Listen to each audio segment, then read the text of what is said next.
मैं Sumit Sharma, assistant professor of law.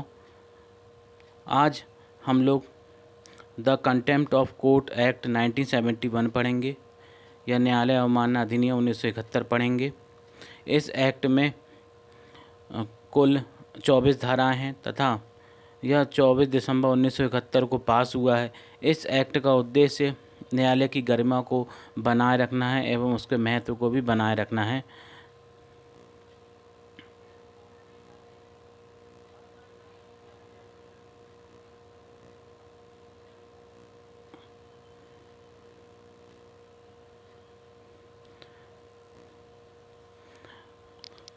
Section 1 में इसमें बताया गया है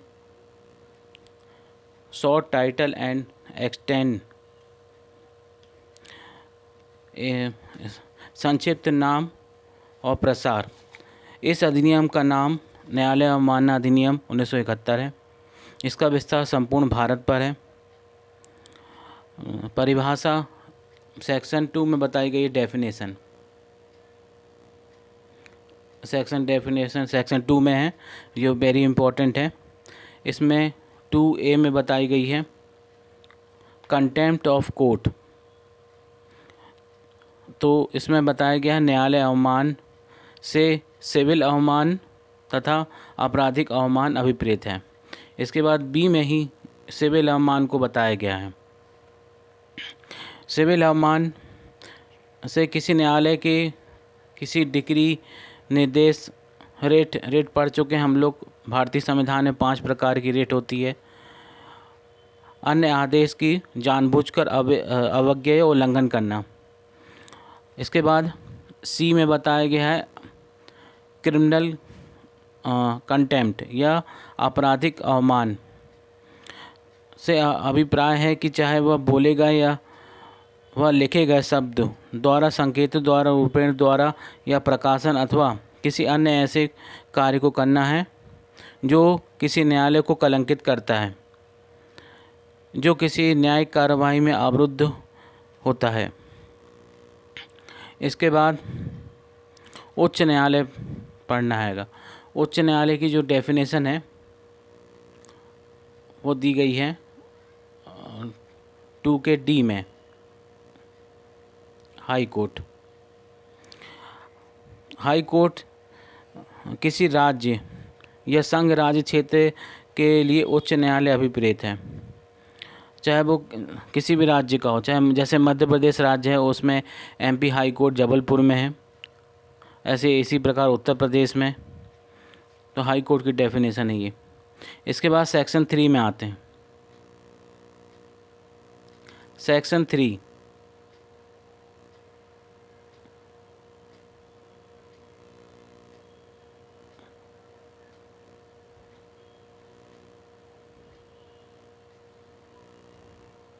सेक्शन 3 में बताया गया है कि किसी बात के निर्दोष प्रकाशन और वितरण का अवमान ना होना। तो इस सेक्शन में बताया गया है। सेक्शन 4 में बताया गया है। इसके बाद सेक्शन 4 में आते हैं। इसमें बताया गया है कि सेक्शन 4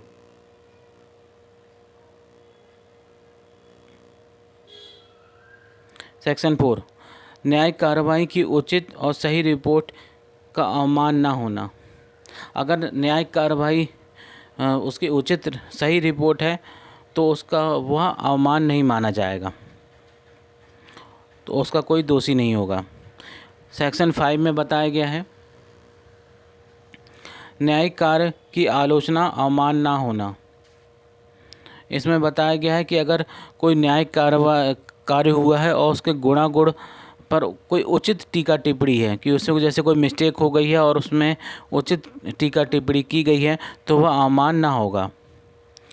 धारा 6 में बताया गया है अधीनस्थ न्यायालयों के पीठासीन अधिकारियों के विरुद्ध परिवाद का अवमान ना होना।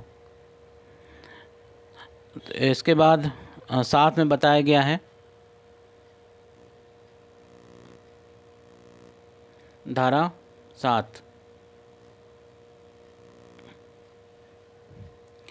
7 में बताया कि चैम्बर में या बंद कमरे में कार्यवाही के संबंध में जानकारी के प्रकाशन का कुछ दशाओं के अलावा अमान्य न होगा। तो अगर न्यायालय की कोई कार्यवाही किसी चैम्बर में है और बंद कमरे में की जाती है तो कुछ दशाओं को छोड़कर यह न्यायालय की अवमानना नहीं होगी।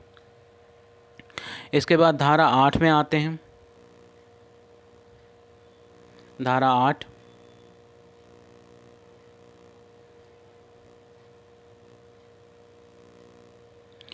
8 में बताया गया है कि अन्य प्रतिवादों का कोई प्रभाव ना होना। इसी प्रकार उसके बाद आते हैं धारा 9 में, अधिनियम द्वारा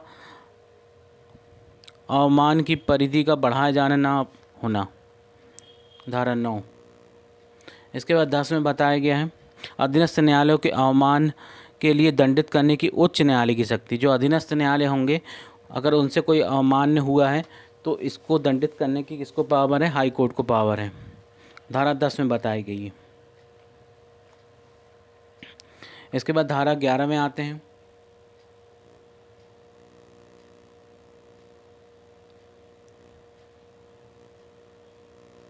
धारा 11 अधिकारिता के बाहर किए गए अपराधों पर पाए गए अपराधियों का विचारण करने की उच्च न्यायालय की शक्ति।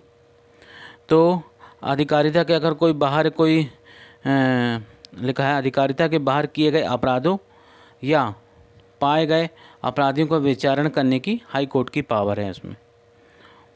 इसके बाद धारा 12 में आते हैं। सब वेरी इम्पोर्टेंट धारा 12, इस प्रश्न यहीं से पूछा जाता है जुडिशल एग्ज़ाम में। धारा 12 से न्यायालय अवमानना के लिए दंड, तो कितनी सज़ा दंड के रूप में होगी?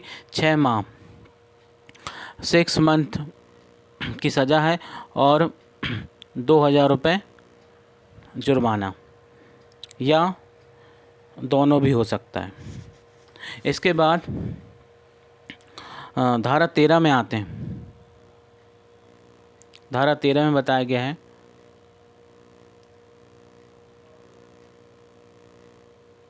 धारा 13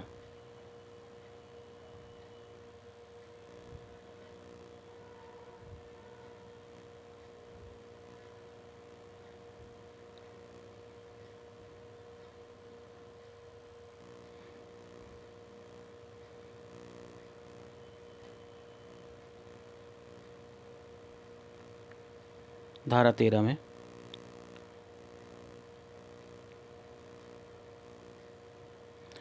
contempt not punishable in creation cases.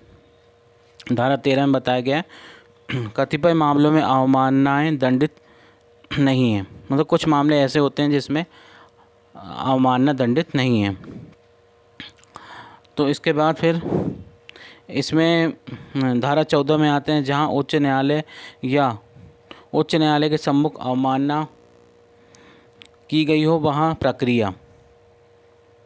यदि हाई कोर्ट और या हाई कोर्ट के सम्मुख सामने कोई अवमानना की गई उसकी प्रक्रिया बताई गई है। और इसके बाद 15 में आते हैं। धारा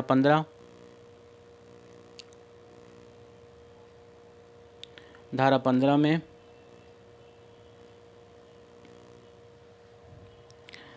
अन्य मामलों में आपराधिक अवमानना का संज्ञान। तो किसके द्वारा? इसमें कौन आएगा? धारा 14 में जो बताया गया है भिन्न किसी अन्य आपराधिक अवमानना की दशा में उच्च सुप्रीम कोर्ट या हाई कोर्ट या अपने आप स्वप्रेरणा से प्रस्ताव से महाधिवक्ता द्वारा, महाधिवक्ता आपका द एडवोकेट जनरल, कॉन्स्टिट्यूशन में इसका प्रावधान किया गया है। बी में बताया कि महाधिवक्ता की लिखित अनुमति में किसी अन्य व्यक्ति के द्वारा, बी में। इसके बाद और ये बताया दिल्ली संघ है तो दिल्ली के राज्य के लिए अलग रहेगा। इसके बाद धारा 16 में आते हैं।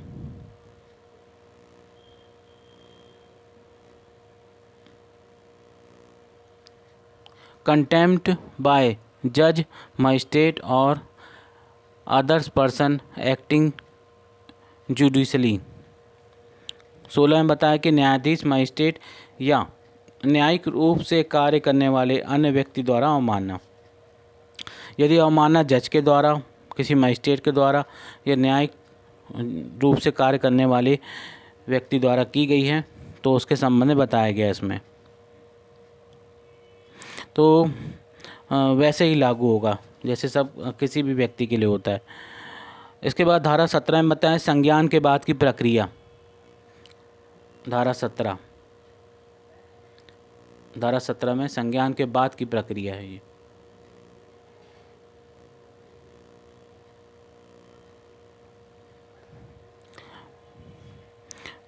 इसके बाद 18 में बताया कि आपराधिक, 18 में आपका ये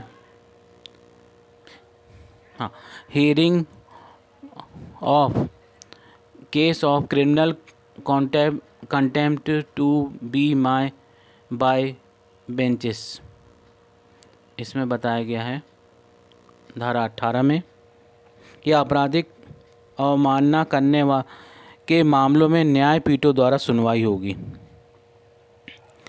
तो 15 के इसमें बताया 15 के अधीन आपराधिक अवमानना का प्रत्येक मामला ऐसे न्यायपीठ द्वारा सुना या अवधारित किया जाएगा जिसमें कम से कम 2 जज होंगे। ये भी इम्पोर्टेंट है, 2 जजेस द्वारा सुना जाएगा। इसके बाद है, ये भी इम्पोर्टेंट है, अपील। अपील के संबंध में बताया गया है अवमानना के लिए दंड देने के लिए अपनी अधिकारिता के प्रयोग में हाईकोर्ट के किसी आदेश या कोई निर्णय है उसके विरुद्ध अपील के रूप में की जाएगी। तो अपील कहाँ होगी? जहाँ वह आदेश विनिश्चय उस एकल न्यायाधीश हो, जहाँ पर अगर कोई एक न्यायाधीश ने निर्णय दिया है तो वहाँ उसकी अपील 2 न्यायाधीश के समक्ष होगी। दूसरा इसमें बताया गया है कि जहाँ आदेश या विनिश्चय उस न्यायपीठ के हो जहाँ अपील उच्चतम न्यायालय द्वारा की जाएगी। हाँ, इसके बाद है और इसमें और बताया गया है यहाँ पर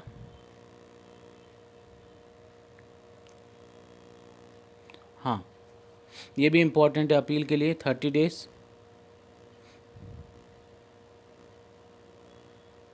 और 60 डेज का। इसमें बताया गया है कि उच्च न्यायालय की न्यायपीठ को अपील के मामले में 30 दिन के भीतर और उच्च न्यायालय को अपील के मामले में 60 दिन के भीतर प्रस्तुत की जाएगी। धारा 20 में बताया गया है limitation for action for contempt. तो अवमानना हेतु कार्यवाही के लिए परिसीमा कोई भी न्यायालय उस तरीके से जिसको कि अवमानना किए जाने पर अभी कथन किया गया है 1 वर्ष समाप्त होने के बाद या तो स्व प्रस्ताव से या अन्य प्रकार से अवमानना की कोई कार्यवाही प्रारंभ नहीं करेगा 1 वर्ष का। इसके बाद 21 में बताया गया है 21 में आते हैं। यह अधिनियम न्याय पंचायतों या अन्य ग्राम पंचायतों को लागू नहीं होगा। यह जो अधिनियम है न्यायालय अवमानना अधिनियम या 21 में न्याय पंचायत और ग्राम पंचायत में लागू नहीं होगा। धारा 22 में आते हैं। धारा 22 अधिनियम अवमानना से संबंधित अन्य विधियों के अतिरिक्त ना कि उनके अल्पीकरण होगा। 23 इम्पॉर्टेंट है। नियम कौन बनाएगा? 23 power of supreme court and high courts to make rules. उच्चतम न्यायालय एवं उच्च न्यायालय को नियम बनाने की शक्ति। तो उच्चतम न्यायालय या जैसा भी स्थिति हो उच्च न्यायालय किसी प्रक्रिया से संबंधित किसी मामले में प्रावधान करने हेतु नियम बनाएगी और इस अधिनियम के प्रावधानों से वो असंगत नहीं होंगे, मतलब इस अधिनियम से वो असंगत नहीं होने चाहिए। 24 को रिपीट कर दिया है। The contempt of court act 1952 के द्वारा।